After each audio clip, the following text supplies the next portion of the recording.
Not sending regular emails to everyone in your database.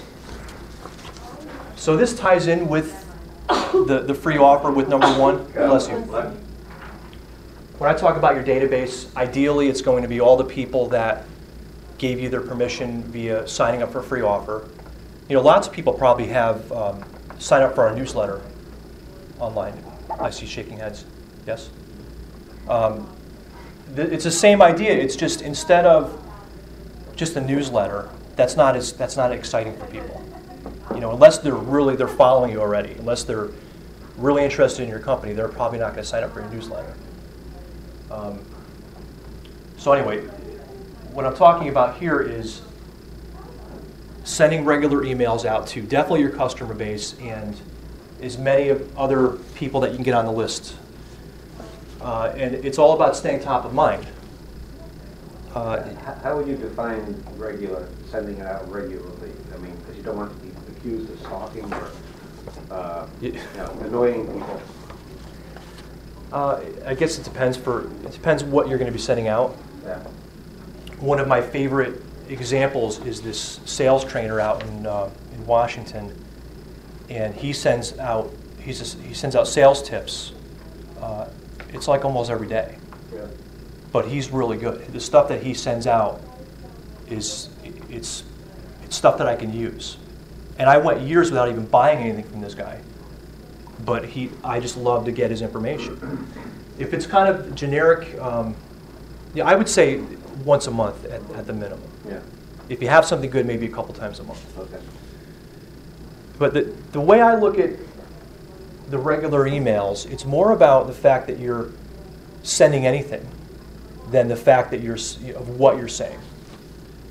I was thinking about this insurance agent that I had years ago. This guy was amazing.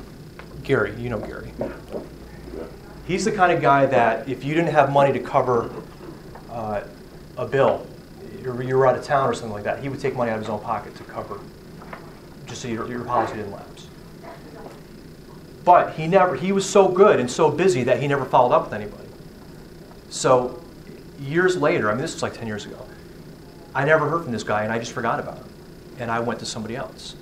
If he had sent me a regular email once a month, just something so I remembered him, then that probably would have made a huge difference.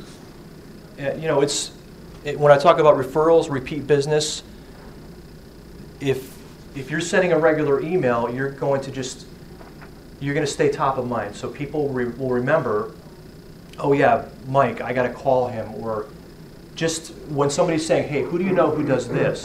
When you're out on a sales call or you're talking with a client, you say, oh, Joe. Joe's a painter. He's always sending me these great tips. So just something to be, under their nose, and it all comes down to doing it in a way that's not stalking, that's not annoying. So good content is the key. And yes, this is going to be deliberate. This is not just forwarding stuff that you see from somebody else. And I'm talking about doing a mass email. We want to personalize it. You want to do something where it says their first name. And, I can't tell you how many times I've sent out emails and people think that I did one-offs, that I sent each. They don't know that I sent this to 100 people. And I want to keep it that way. But when we're talking about leverage and doing things kind of quickly as a smaller company, you want to try to do this in one shot. So a takeaway for number 2 would be start a file for ideas of what you might write about. Start now.